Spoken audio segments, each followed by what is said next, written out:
Hello everyone, कैसे हैं आप सभी लोग। आज बहुत ही इंटरेस्टिंग टॉपिक के साथ मैं आपके साथ जुड़ रही हूँ। मैं पूजा महेंद्रा, आप लोगों का महेंद्रा के ऑफिशियल यूट्यूब चैनल में बहुत बहुत स्वागत करती हूँ। जैसे कि अभी न्यूज़ में आपने देखा होगा साइक्लोन ताउते के बारे में, जिसने घनघोर तबाही की गुजरात पे, महाराष्ट्र में, कर्नाटका, हरियाणा में। आप लोग सभी ने देखा है, इस न्यूज़ से आप लोग परिचित हैं और आप लोग ये भी जानते हैं ये जो ताउते तूफान आया था, इसका नाम म्यांमार के द्वारा रखा गया है, जो कि वहाँ की एक छिपकली से संबंधित है। अब कैसे रखा जाता है चक्रवातों का नाम, क्या है इनका इतिहास, इसके बारे में पूरी जानकारी आज मैं आपके लिए लेकर आई हूँ। ये सेशन आपके लिए बहुत इंटरेस्टिंग और बहुत ही बेनिफिशियल होने वाला है, तो ज़्यादा से ज़्यादा लोगों के बीच में इस लिंक को शेयर ज़रूर कर दीजिएगा, जिससे आपके अलावा आपके फ्रेंड्स को, आपके पेरेंट्स को, आपके सराउंडिंग में जो भी लोग रहते हैं उन सभी को इस बारे में जानकारी हुए कि आखिर किस तरीके से ये तूफान का नाम रखा जाता है। क्योंकि ये जो तूफान है आया भारत में है और नाम रखा है म्यांमार ने। ये क्या फंडा है भाई। तो इन्हीं सभी क्वेश्चंस को आज हम सॉल्व करेंगे, तो फटाफट से हमारे साथ जुड़ जाइएगा और एक बार लिंक को शेयर कर दीजिएगा। और हाँ, वीडियो के अंत में आप ज़रूर बताइएगा कि आपको ये इन्फॉर्मेशन, ये न्यूज़ कैसी लगी। ठीक है, तो आइए हम शुरुआत की करते हैं कि साइक्लोन क्या होते हैं। तो बेसिकली जो तेज़ हवाएं, जो तूफ़ानी हवाएं चलती हैं और जिनकी स्पीड 74 मील प्रति घंटे से ज़्यादा होती है, तो ऐसी तेज हवाओं को हम क्या कहते हैं, साइक्लोन कहते हैं। हरिकेन, टाइफून, अलग अलग नामों से अलग अलग जगहों पे जाना जाता है। तो साइक्लोन बेसिकली क्या है, जो बहुत तेज तूफानी हवाएं चलती हैं, जो कि 74 मतलब मील प्रति घंटे से ज़्यादा रफ्तार की होती हैं, उनको हम साइक्लोन के नाम से जानते हैं। अगर हम भारत की बात करें तो भारत में देखिए, एक तरफ क्या है, अरब सागर है, अरेबियन सी है, और दूसरी तरफ बे ऑफ बंगाल मतलब बंगाल की खाड़ी है। तो जनरली जो साइक्लोन जनरेट होते हैं वो अरेबियन सी से या फिर बंगाल की खाड़ी से जनरेट होते हैं। बेसिकली पूरे साल भर में 2 बार वो सेशन आता है जहाँ पर साइक्लोन या तूफान आने की संभावनाएं होती हैं। एक होता है अप्रैल से जून का महीना और दूसरा होता है सितंबर से दिसंबर के महीने के बीच में वो साइक्लोन जनरेट होते हैं। तो बेसिकली यहाँ पर आपको बहुत सारी कंट्रीज दिखाई दे रही हैं जो कि इन साइक्लोन से संबंधित होती हैं। ऐसे साइक्लोन जो समुद्र से जनरेट होते हैं, समुद्र में जनरेट होते हैं, उन्हें हम ट्रॉपिकल साइक्लोन या उष्णकटिबंधीय तूफानों के नाम से जानते हैं। तो बेसिकली अरेबियन सी और बे ऑफ बंगाल में या इंडियन ओशियन में जो तूफान जनरेट होते हैं वो ट्रॉपिकल साइक्लोन या फिर आप कह सकते हैं उष्णकटिबंधीय तूफान कहलाते हैं। एक और टाइफून होते हैं, एक और साइक्लोन होते हैं जिनको शीतोष्ण बोला जाता है। तो शीतोष्ण जो तूफान होते हैं उनका समय लंबे समय तक रहता है, उसका इफेक्ट लंबे समय तक होता है। लेकिन जो ट्रॉपिकल साइक्लोन होते हैं वो आपकी समुद्र से जनरेट होते हैं और जैसे ही ये आपके कोस्टल बाउंड्री से मतलब ज़मीन से टकराते हैं और इनका जो स्ट्रेंथ है वो कम हो जाता है। इसलिए तो आप न्यूज़ में सुनते होंगे एक शब्द जिसका बोलते हैं लैंडफॉल। लैंडफॉल का मतलब यही होता है कि तूफान जब ज़मीन से टकराते हो तो उनकी स्ट्रेंथ में कमी आ जाती है।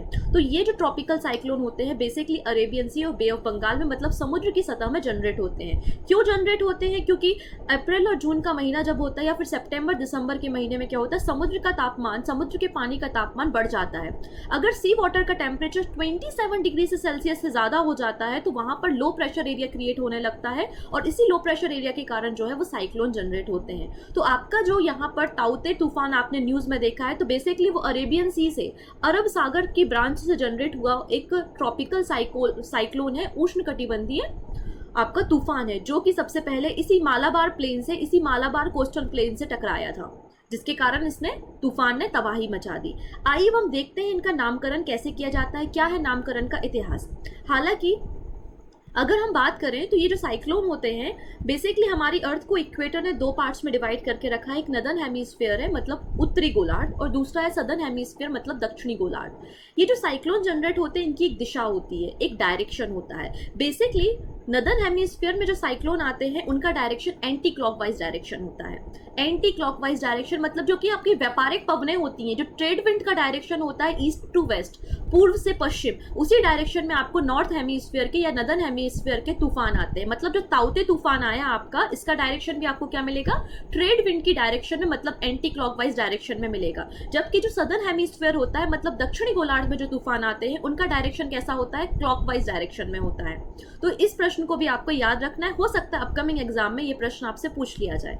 अब इन टाइफून या जो हमारे साइक्लोन है या फिर आपके हैरिकेन्स हैं, इनका नामकरण हम जरा सा समझ लेते हैं। तो इतिहास क्या कहता है कि 19वीं सेंचुरी में, 19वीं शताब्दी में सबसे पहले उष्णकटिबंधीय चक्रवातों के नामकरण की प्रथा को शुरू किया गया था। इसका श्रेय बेसिकली क्लाइमेट रेक को जाता है।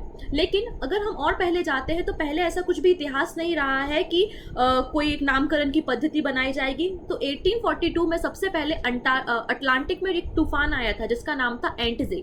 एंटजे बेसिकली एक नाव का नाम था जो कि इस तूफान के कारण डूब गई थी, इसलिए उस तूफान का नाम भी एंटजे रख दिया था। तो इस तरीके से कोई मेथड नहीं हुआ करती थी। लेकिन 2000 में, ईयर 2000 की बात करते हैं तो ईयर 2000 में हमारा जो WMO है, अब WMO क्या है, विश्व मौसम संगठन या विश्व मौसम विभाग जो है हमारा, सन 2000 में उसके द्वारा कहा गया कि 8 देश मिलके एक संगठन बनाएंगे, वर्ल्ड मेट्रोलॉजिकल ऑर्गेनाइजेशन, जो कि 1950 में स्थापित किया गया था जिनेवा स्विट्जरलैंड में, जिसका हेड ऑफिस आपको देखने को मिल जाएगा। और हाँ, हमारा प्यारा भारत भी इसका मेंबर है। तो 8 देश मिलके एक संगठन बनाएंगे और जो भी हमारे इंडियन ओशियन में, हिंद महासागर के रीजन में जो भी तूफान आएंगे उनका नामकरण ये लोग करेंगे। तो 2000 में ये संगठन बनाया गया था। ठीक है, सन 2000 में ये संगठन बनाया गया था और इस संगठन ने काम करना कब से शुरू किया, 2004 से। तो 2004 से हमारे तूफानों का नामकरण जारी है। ये जो रीजनल एरियाज होते हैं, जो हमारे क्षेत्रीय क्षेत्र के जो मौसम विज्ञान केंद्र होते हैं, उनके द्वारा ये नामकरण किया जाता है। भारत का जो मौसम विभाग केंद्र है वो कहां पर है, आपका नई दिल्ली में आपको देखने को मिल जाएगा। अब प्रश्न ये है कि ये 8 देश कौन कौन से हैं जो यहाँ पर शामिल किए गए थे। तो सबसे पहले हम देख लेते हैं बांग्लादेश के बाद म्यांमार जिसकी कैपिटल नाइपिताऊ है, श्रीलंका जिसकी कैपिटल आपको पुरानी कैपिटल कैडी मिलेगी, फिर कोलंबो आई और फिर श्री जयवर्धनपुरे कुट्टे। इसके अलावा आपको थाईलैंड मिलेगा, थाईलैंड के अलावा आपको आपका भारत के बाद पाकिस्तान के बाद ओमान, और ओमान के बाद जो है वो आपको ओमान के बाद मालदीव। तो ये 8 कंट्रीज शामिल किए गए थे जिन्होंने कहा कि हम नामकरण रखेंगे। तो देखो 8 × 8 मतलब क्या हो गया, 64। तो 64 नाम तैयार किए गए थे। सभी कंट्री ने 8-8 नाम दिए थे कि इस क्षेत्र में कोई भी तूफान आएगा तो अल्फाबेटिकल ऑर्डर में हम नामकरण करेंगे। तो जैसे कि बांग्लादेश B से शुरू होता है, तो पहला बांग्लादेश के द्वारा सजेस्ट किया नाम, जैसे कि फानी तूफान आया था, बांग्लादेश ने सजेस्ट किया था। ठीक है, इसके अलावा निसर्ग आया था, निसर्ग भी जो था वो आपको बांग्लादेश के द्वारा सजेस्ट किया गया था। फिर अगर हम बात करें तो इंडिया सजेस्ट करेगा। तो जैसे गति तूफान जो कि सोमालिया में आया था, उसका नाम किसने सजेस्ट किया था, इंडिया ने। उसके बाद अगर हम बात करें ईरान, तो निवार जो तूफान आया था वो ईरान ने सजेस्ट किया था। इस प्रकार से अल्फाबेटिकल ऑर्डर में हम नामकरण करेंगे। लेकिन सन 2013 में 5 और देशों को शामिल कर लिया गया। तो 8 + 5 = 13, तो 13 = 13, 13 × 13 = 169। तो हर एक देश के द्वारा 13 नाम सजेस्ट किए गए। वो 5 देश कौन से थे जो 2013 में इंक्लूड किए गए, ईरान, सऊदी अरब, UAE, यमन और कतर। इस तरीके से 13 नाम हर एक देश के द्वारा सजेस्ट किए गए। इस पूरी लिस्ट में जो सबसे आखिरी नाम था वो था अम्फान। और आपको पता है लास्ट टाइम जो तूफान आया था वो अम्फान चक्रवात आया था। आपको कमेंट सेक्शन में बताना है मुझे कि अम्फान जो इस लिस्ट का आखिरी नाम था वो किस देश के द्वारा बताया गया है। तो अम्फान नाम किस देश के द्वारा दिया गया है, ये आपको हमें कमेंट सेक्शन में करके बताना है। आइए कुछ और बातें जान लेते हैं कि ये 169 नाम यहाँ पर सजेस्ट किए गए हैं, जिसमें से भारत के द्वारा दिए गए नाम है गति, तेज, मुरासू, आग, व्योम, झार, प्रभव, नीर, प्रभंजन। ये सभी जो नाम आपको देखने को मिल रहा है ये भारत के द्वारा दिए गए हैं। आई होप आपको समझ में आया होगा किस तरीके से देशों का इन तूफानों का नामकरण देशों के द्वारा किया जाता है। ये देखिए डायरेक्टली हमने जो साइट WMO की साइट से इसको लिया है। इसमें आप देख सकते हैं बांग्लादेश ने निसर्ग दिया था, इंडिया ने गति नाम दिया था, ईरान ने निवार नाम दिया था। इस तरीके से नामकरण किए जाते हैं। आई होप आपको ये सारी जानकारी पढ़ने में, समझने में अच्छी लगी होगी। अगर अच्छी लगी तो हमारे चैनल को सब्सक्राइब करना नहीं भूलेंगे। इसी तरीके से इंपॉर्टेंट फैक्ट्स के साथ, इंटरेस्टिंग फैक्ट्स के साथ हम वापस से मिलेंगे। तब तक के लिए थैंक यू, ध्यान रखिएगा अपना।